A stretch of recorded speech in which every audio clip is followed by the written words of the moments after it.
¿Cómo es? Ahí vamos a ver. Y Muy buenas tardes. Estamos terminando, parece, el bloque de la mañana. Voy a tratar de ser ágil para que estemos a tiempo. Parto agradeciendo a don Alfredo Olaya, al ingeniero Olaya, ¿cierto?, y a su señora esposa por haberme invitado.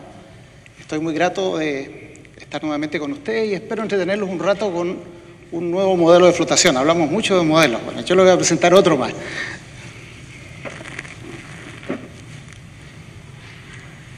El contenido, voy a hablar de la motivación, una pequeña pasada por los conceptos básicos que sustentan el modelo, el modelo propiamente tal, con algunas conclusiones. La motivación es un tanto anecdótica. En un congreso, esto está recién preparado, don Juan Llanato no sabía esto, pero en un congreso de Molycop, en diciembre del año 2012, o sea, aproximadamente hace un año y medio atrás, estábamos en la cena de clausura y conversando con estos dos caballeros, que son expertos en el tema, y yo me entusiasmé mucho con la temática, ¿cierto?, de modelación, y a pesar de que hay tanto dicho al respecto, me entusiasmé y me propuse, ahí lo dije, voy a hacer un modelo sobre este tema. Yo creo que don Juan Llanato y César Gómez dijeron, está medio tomado, está hablando de más. Pero bueno, efectivamente me dediqué al tema,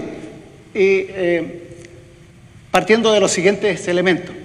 Primero, que se requiere una mayor comprensión del rol de la dinámica en general, de los mecanismos de flotación en los sistemas industriales hoy en día. Y aunque se trata de un área muy rica de investigación, uno ve cientos, miles quizás de artículos, todavía hay elementos fundamentales que no han sido abordados en forma adecuada. Bueno, y en ese contexto decidí poner mi propio granito de arena en este importante tema básico y aplicado. Voy a partir revisando algunos antecedentes. Este es una figura clásica, ¿cierto?, pero siempre conviene recordarla. Primero, que la flotación, por ser un proceso, ¿cierto?, en fase heterogénea, donde la captura de las partículas ocurre en una superficie, la cinética es proporcional a la superficie. Y aquí se observa que todas estas curvas son crecientes. Aquí está tamaño de burbuja, eficiencia de colección. Son crecientes, significa que la flotación demanda, ¿cierto?, burbujas pequeñas en general, pequeñas y que proporcionen un área adecuada para la colección. Pero no tan solo eso, no basta tener el área apropiada, sino que además está distribuida. Es decir, las partículas más pequeñas, ¿cierto?, requieren burbujas más chiquititas y las más grandes, más grandes. Esto es algo que todos repetimos, pero que tiene una incidencia tremenda, porque no basta tener la misma área superficial de burbujas para lograr el mismo resultado de flotación. Esa área superficial tiene que estar distribuida entre burbujas más pequeñas y más grandes para propiciar el óptimo.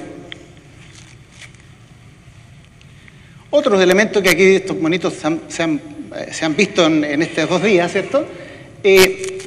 Vemos que hay algunas singularidades o condiciones límite. Cuando las partículas son muy pequeñitas y el tiempo de permanencia, ¿cierto?, al pasar por una línea de corriente es inferior al tiempo necesario para que se produzca el attachment efectivo, la partícula sigue y no se adhiere como uno quisiera. Y por el otro extremo, si las partículas son muy grandes, aquí está medio exagerado, ¿cierto?, la masa de la partícula impide, la burbuja no tiene la fuerza suficiente para levantarla y tampoco se produce la colección. Un par de comentarios importantes. Las burbujas muy pequeñas son sensibles a anomalías de flujo dentro de la celda. Volúmenes muertos puede hacer que una partícula pequeñita, o sea, una burbuja muy chiquitita, que debiera salir a lo mejor, ¿cierto?, no va a salir porque se va a quedar dando vuelta. O bien puede cortocircuitarse, es decir, el flujo de agua o de pulpa la puede arrastrar y llevarla, ¿cierto?, rápidamente a la salida. Las burbujas más grandes, en cambio, tienen un comportamiento más regular. Mientras más grandes, sale más rápido, más chiquititas, sale más lento. Se comportan bien. Pero las muy pequeñas tienen esta sensibilidad a las anomalías de flujo. Otro tema relevante tiene que ver con la dinámica en la fase espuma. Hay dos maneras de ver esto. El modelo más aceptado hoy en día es el modelo del el Plateau border, ¿cierto?, donde interpreta como especies de lamela, ¿cierto?, que se formarían en la fase espuma y con escurrimiento líquido a través de los canales que la limitan. Y otro enfoque que proviene del lado de los cuerpos rígidos, donde uno podría imaginarse esto mismo de otra forma, ¿cierto?, modelado como cuerpos rígidos, no deformables, donde también hay un escurrimiento líquido a través de los canales. La verdad es que ninguno de los dos enfoques es el real. Este enfoque es estrictamente válido cuando uno tiene lo que se llama en inglés foams, no froth, foams. Y los foams son froth secas, son dry froth. Y la dinámica es aplicable en ese caso, no en el caso de las espumas de una celda de flotación, donde todavía uno las ve medias redondeadas, ¿cierto? En realidad es algo intermedio entre estas dos cosas. El enfoque que yo voy a mostrarles más bien se origina desde este lado, pero al final convergimos a lo mismo.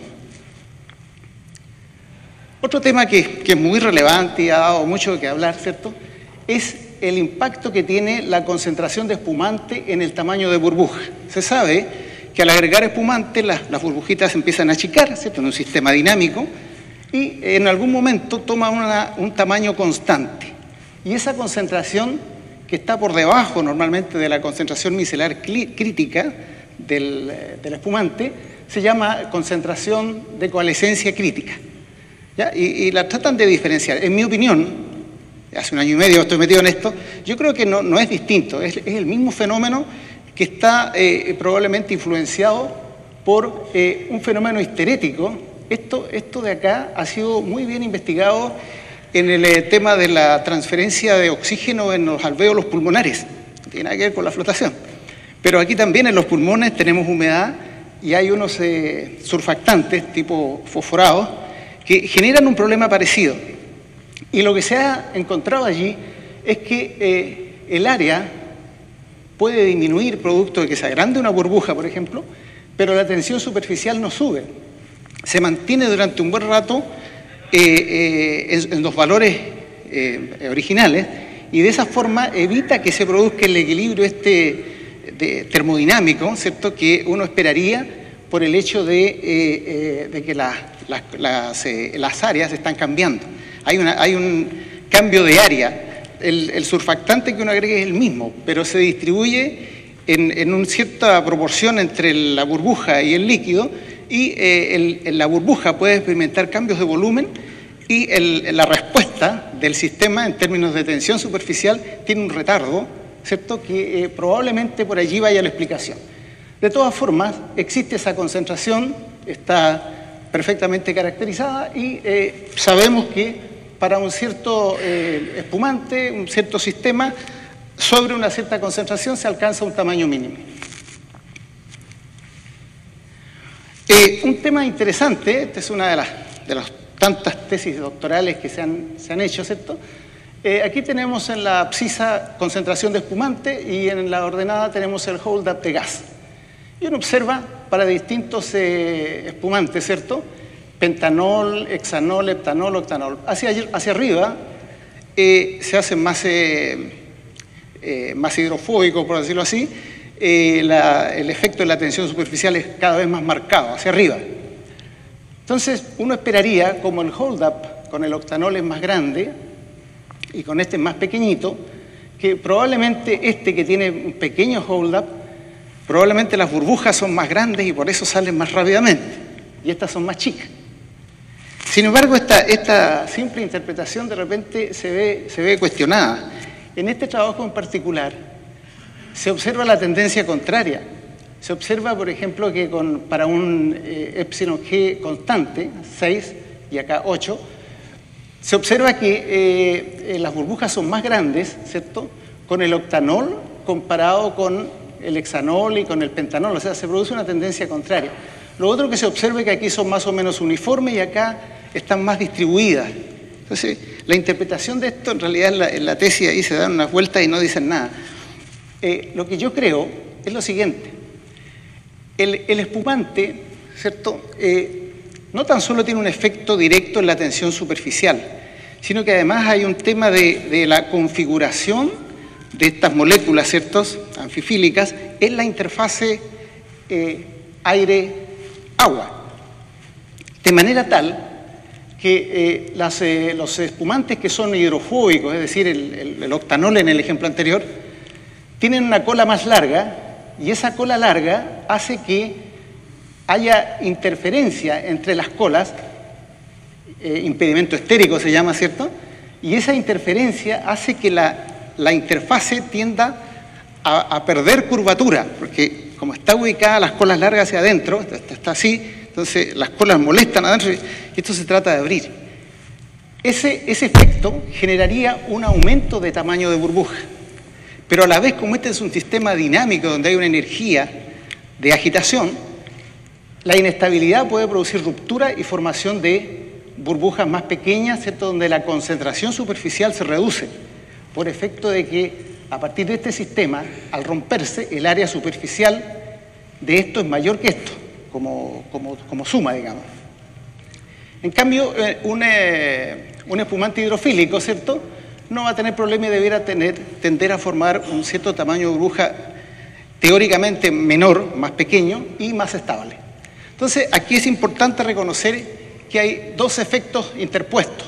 Por un lado, el tema de la tensión interfacial, ¿cierto?, que trataría, en este caso, de generar burbujitas más pequeñas, y por este otro lado está el efecto estérico, que tendería a formar burbujas mayores. Esto es importante, particularmente cuando uno pone en la cancha a las partículas. Las partículas no son inertes, por decirlo así, al tema de la tensión interfacial. Las partículas pueden, si son totalmente hidrofílicas, van a estar sumergidas en la fase acuosa y, dependiendo de su hidrofobicidad o hidrofilicidad relativa, van a ubicarse en distintos niveles. Aquí hemos escuchado ayer y hoy hablar del arrastre de las partículas de sílice, por ejemplo. Asumiendo como que la sílice tenga un ángulo de contacto cero y es totalmente hidrofílica y solamente el agua la arrastra. Yo creo que no es así.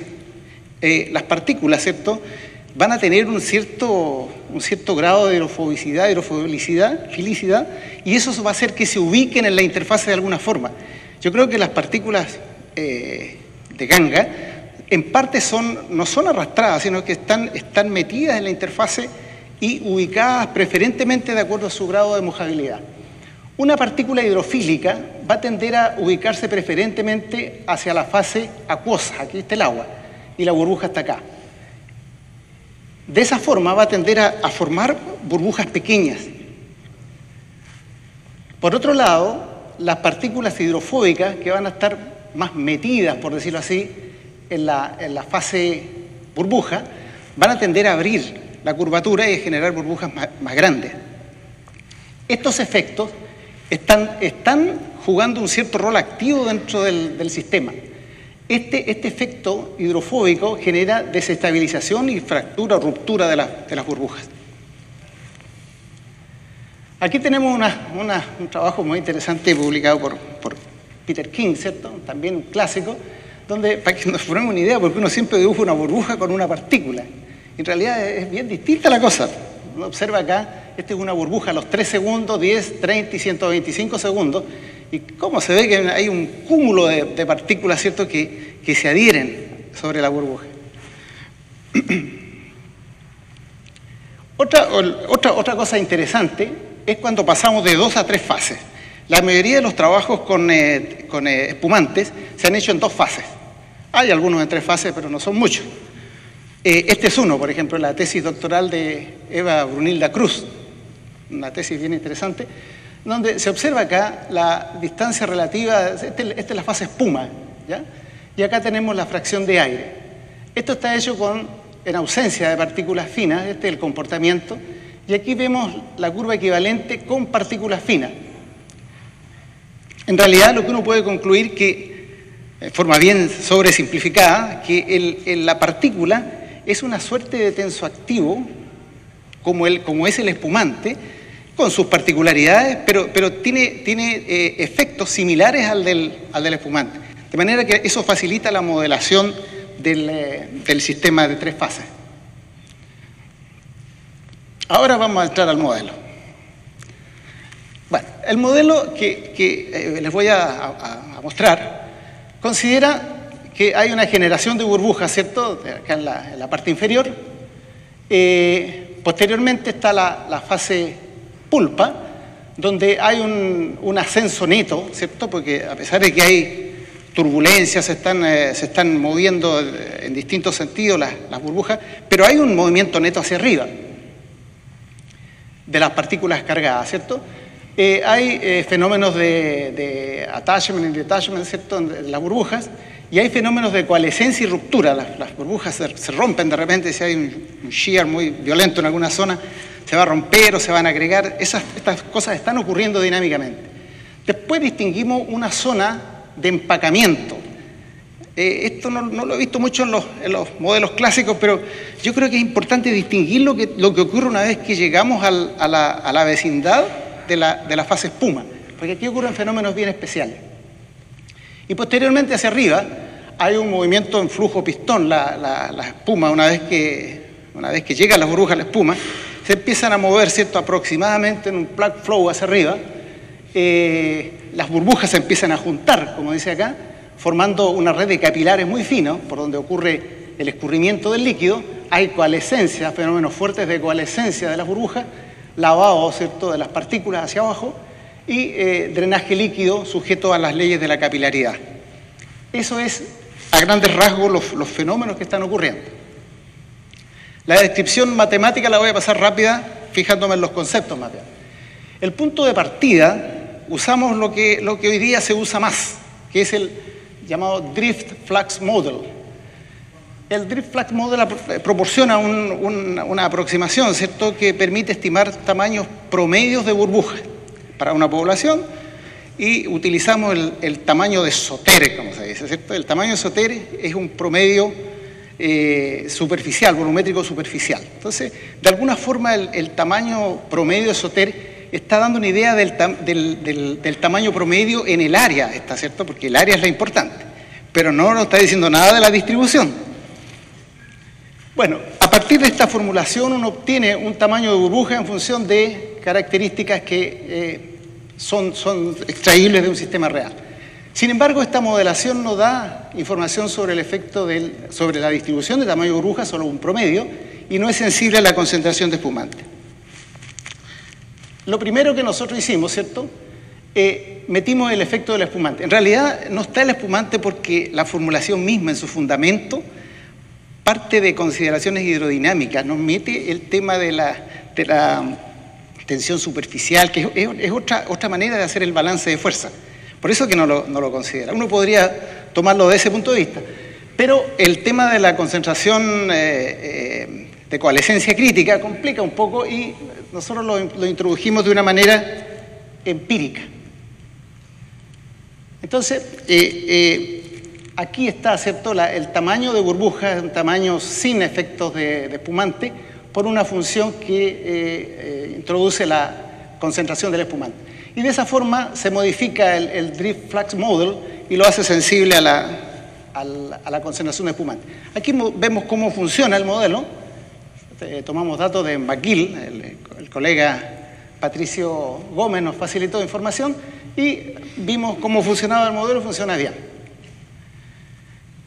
El tema de la fractura, la ruptura de las burbujas y la coalescencia la modelamos utilizando el enfoque del Population Balance. Mi background, yo soy doctor en temas de molienda, entonces la molienda tiene ciertas similitudes con estos fenómenos, así que aplicamos los mismos conceptos de Population Balance y desarrollamos un modelo, ¿cierto?, que aquí están las ecuaciones explícitas, ahí están las ecuaciones originales y la solución de las ecuaciones que permite determinar la distribución de tamaño de burbuja. Aquí vemos cómo funciona. Son datos, ¿cierto?, obtenidos con 2 ppm de espumante. Esta es la distribución, lo que se midió y lo que dice el modelo, anda bastante bien. Aquí está en forma diferencial. Fíjense que hay una distribución bimodal. Al comienzo, cuando la concentración de espumante es muy pequeña, las burbujas están bastante distribuidas respecto del tamaño. Bueno, después cuando se aumenta la concentración a 5 ppm, aquí está la estimación del modelo, bastante buena, y esto se empieza como a juntar, y se junta hacia el lado de los más pequeños. Seguimos así, 10 ppm, el modelo sigue funcionando bien, y 50 ppm. Aquí ya estamos sobre la concentración, la CCC, digamos, la concentración de coalescencia crítica, y vemos una distribución unimodal, ¿cierto?, asimétrica, que es la distribución esta donde se llega al plató de tamaño. Y aquí está la distribución completa, digamos, que predice el population balance. La ruptura es dominante, pero no es el único fenómeno ese. Las burbujas inicialmente más pequeñas también se mueven hacia tamaños mayores. Si uno superpusiera las 5 figuras, vería que las chiquititas, las muy chiquitas que existían al comienzo, se movieron hacia la derecha, ¿sí? Y las grandotas, la mayor parte hacia la izquierda, y generaron una distribución cargada hacia los finos, pero centrada en ambos lados. Bueno, la zona de transición. Lo voy a explicar sin leer eso para no tomar demasiado tiempo. La idea es la siguiente: cuando las burbujas van llegando a la interfase, es como cuando uno maneja y va llegando a un semáforo que está en rojo, ¿cierto? Aquí en Perú de repente no es tan así, pero supongamos que todos respetáramos las reglas del tránsito. Entonces, al ir llegando, se empiezan a ubicar. Y probablemente las que se ubican en los mejores lugares son esas micros que tienen ustedes, que es increíble cómo se mueven, ¿cierto? Y se ubican en ciertas posiciones. Y los autos más pequeños se meten en los huequitos, ¿cierto? Y van acomodándose de manera de estar todos los más cerca de la luz para poder pasar. Entonces se produce un reordenamiento donde los vehículos más pequeños se meten en la porosidad, entre comillas, de los vehículos más grandes. Ese fenómeno también ocurre en este caso. Aquí hay un monito que ilustra lo que estoy diciendo. Ahí están las micros, las grandotas, ¿cierto?, que se agarran a los mejores puestos, y posteriormente las más pequeñas, en la medida que pueden, ¿cierto?, se van metiendo en la porosidad, o si no, agregan volumen. La fila hacia atrás se hace cada vez más larga. Ese fenómeno, que está ahí viéndose con monito, está modelado, y el modelo son las ecuaciones que están allí, que no las voy a explicar, pero hace exactamente eso. De acuerdo a la velocidad con que van llegando las burbujas, las reacomoda, y esa es la condición inicial con la cual entran en la fase espuma. Bueno, dejémoslo ahí, ¿no? Para efectos del drenaje en la fase espuma, aquí hay 3 elementos básicos. Uno es el modelo fractal de Rivera y Menacho. Rivera es un colega peruano que está aquí sentado. Él hizo su trabajo de ingeniería, su tesis conmigo en Chile, y desarrollamos un modelo de conductividad hidráulica. Lo hicimos para otra cosa, pero yo lo usé también para esto. Lo interesante de este modelo, a diferencia de los modelos clásicos, que este considera la distribución de tamaño, consistente con toda la formulación. No estamos hablando de tamaños promedio. Después de la aproximación de Frödelund, ¿cierto?, para la distribución de tamaños de poros, y Van Genuchten, clásico, para el contenido líquido en función de la capilaridad. Ahí van a tener que aceptar nomás porque no puedo explicar por razones de tiempo. Bueno, seguimos en la fase espuma, y ahí empiezan a ocurrir fenómenos fuertes de coalescencia. Aquí de nuevo los population balance es parecido a lo que mostré antes, pero no es lo mismo. Aquí solamente hay coalescencia, porque como el sistema está quieto, no está sujeto a movimiento, fenómenos de ruptura es más difícil que ocurran. Más bien hay desaparición de burbujas que salen al aire y coalescencia. Y eso está modelado también con los population balance. Y finalmente está resuelto el balance dinámico, pero en realidad en régimen estacionario, pensando en un cierto tiempo de residencia dentro de la fase espuma, donde se obtiene el contenido líquido en función de los parámetros hidrodinámicos de la espuma y en función de las condiciones de entrada, de los flujos de entrada y salida. Esa ecuación es muy potente porque nos permite predecir cuál va a ser el drenaje líquido, ¿cierto?, desde la espuma hacia la fase pulpa. Y con eso se completa el modelo. Lo que se obtiene finalmente es algo como esto, que en la zona superior de la espuma, de la fase espuma, la curva de conductividad hidráulica versus saturación es muy caída, o sea, la capacidad de conducción de líquido es bajísima, muy baja. De hecho, ni siquiera va disminuyendo en forma uniforme. Disminuye a una cierta velocidad y cercano a la superficie, a la parte de arriba, ¡pum!, se produce un quiebre. Es muy caído esto. En la zona intermedia es más alta y en la zona más baja es más alta aún. O sea, aquí hay una alta capacidad de conducir líquido, aquí intermedia y aquí es casi nula. ¿Qué significa eso en la práctica? Significa que si yo tengo la altura de espuma acá, por ejemplo, 2 metros de espuma considerado, y la conductividad hidráulica, estos son los puntos de la curva anterior que me limitan una zona prohibida, es decir, yo no puedo agregar más líquido que el que tiene o que la capacidad de conducción de líquido que tiene esa zona de la espuma. Si estoy arriba y es muy impermeable, si yo le meto un exceso de líquido no va a pasar el líquido, se va a cortocircuitar, va a romper la espuma y eso uno lo ve en las columnas, por ejemplo. Bueno, y esto me da una idea cuantitativa de dónde y cuánto puedo ir metiendo como líquido de lavado. O sea, me proporciona una herramienta para discriminar un riego optimizado. Y esto, que esta es la última, proporciona la siguiente temática práctica. Si esta es la columna, uno puede, en base a este enfoque, pensar en nuevos dispositivos de lavado. Lavado no tiene por qué ser todo por arriba, si vemos que hay una propiedad tan importante como la conductividad hidráulica que es discriminada en el eje Z, seguramente una forma más inteligente es meterlo cierto discriminado también en la altura. Después, sistemas de aireación, pensando en la primera parte, los fenómenos de coalescencia y ruptura de las burbujas para generar una relación distribución de tamaño burbuja, distribución de tamaño de partícula que sea óptima, uno puede pensar, ¿cierto?, en formas distintas de meter la burbuja. Y, por último, sensores hidrodinámicos, porque hoy en día se miden cosas, ¿cierto?, se miden variables interesantes, pero, por ejemplo, la conductividad hidráulica o la presión matrical, hay una serie de variables que uno puede medir, existe en la instrumentación y no se hace. Entonces, aquí hay otro tema de alto interés. Y, por supuesto, el modelo que hemos proporcionado, que con toda esta información puede simular situaciones, escenarios, ¿cierto?, y, por lo tanto, generar acciones de control sobre el sistema real. Conclusiones. Un modelo predictivo de tamaño burbuja, de distribución de tamaño burbuja en la fase pulpa y en la fase espuma, y también en la zona de transición, se proporciona.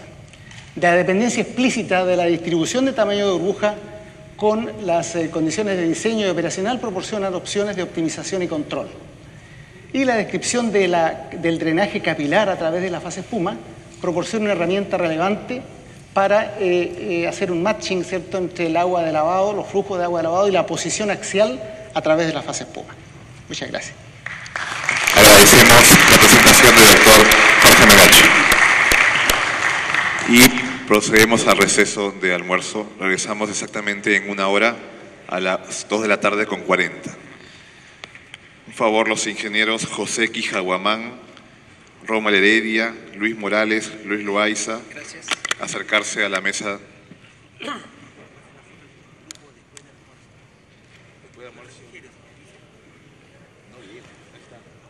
Tiene que ser más tarde. Después de almuerzo no están acá todos.